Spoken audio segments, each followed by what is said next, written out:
so with the voice punishment to all who disagree with leader, banishment. Social Macbeth and the book Thief explore why some leaders could only be considered to be deplored. Self-centered, power-hungry leader was Macbeth. Unbridled ambition coupled with conceit and vanity led to his death.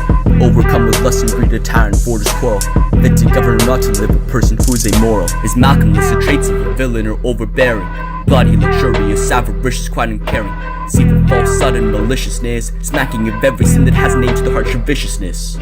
Materialistic, hardly coveting money over men. One over them, seek golden gems. Every now and then, there's at times an active movement of opposition. Growing expression is met with growing aggression. Free opinions are censored in such a world of suppression. There's no marketplace of ideas when there's totalitarian oppression.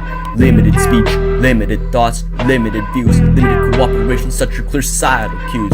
As a consequence of such aforementioned acts, war, death, and suffering will hit the max. Dystopian state of surveillance and mayhem. Citizens are persecuted, state will continue to chase. Sky will be hunkered red and be burnt like bowling soup. Erupting chaos, entire town destroyed, one big soup. Broke bombs thrown by humans hiding in the clouds. Death collecting souls from dead human mounds. Young and shine bold, glorify Hitler. Book burning parades, sentiments bitter. Mean conflict reiterates discriminatory ideals. Disrupting all the sleep, disquieting deals. Recklessly walking the wrong way, feudal viewers, leader citizens pass astray, inconsiderate of others in excesses, censorship. Inherently what they lack is fair sportsmanship. Lisa wish the words of Hitler cease to exist. Words are strong in the fist, they can dissuade and insist. Abusing the bully puppet, malicious leaders impose their agenda. Pushing over societal goals, there's not a single core agenda. Mirrors the situation in North Korea.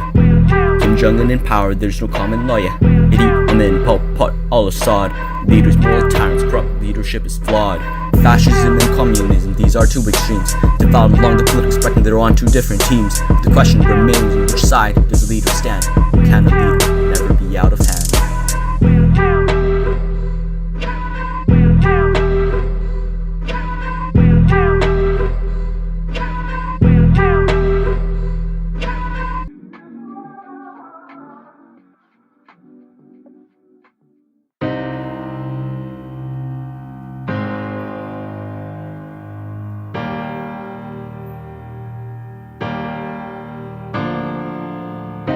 Leadership, the ship that guides the rest of the fleet. Starting from the bottom is indeed a difficult feat. Subtly and virtue ethic, gentlemen, your verdict uncovered. Characteristics a true leader has, let's discover. First question, how do the righteous behave? Brave to the grave, part of crusade. Runs a great state, chances they create. Not just waiting for death, making most of every breath. Living life to the fullest. After sinking of the ship, Captain Oram takes grip of the situation. Calm and rational. Under pressure, to his crew he provides sure consolation. Kill 1-5 to save 5, floor let all 20 die. Despite the moral dilemma he acts, face the fiction with the facts. The situation is imminent. Each second delayed could mean one less life saved. He's unwilling to be ambivalent. Strong sense of duty, responsible absolute. Fulfilling his obligations, he made the best decision for his crew. Chose to sacrifice and save at the end his very own life he gave. The crux of Aries' virtue ethic discusses the metrics of how a leader can be virtuous, generous, not extravagant, self-confident, not conceited, in such a way that regulates himself from extreme character traits that can ultimately be of utmost treacherousness. Aries argues that humans want what she desires, such as truth, pleasure, fear of danger, things to acquire, but in the process people showcase different character traits. Those are extreme like a vice, both in excess and in deficiency. Indeed, over or under regulation brings up a concern. To be or not to be, there's always a lesson to learn. Perfect harmony is achievable by balancing polar opposites in the middle of two extreme character traits, whereas cowardice is a vice of deficiency. Rash is a vice of excess indefinitely, but the most important characteristic lies between the two. The cardinal virtue is born of courage. At the end of the day, one's successes and failures are hinged on one's virtuous or vicious character traits. Arguably, Macbeth's reign crumbled as a consequence of his personal character flaws, particularly those of over-ambition, excessive pride, and overconfidence.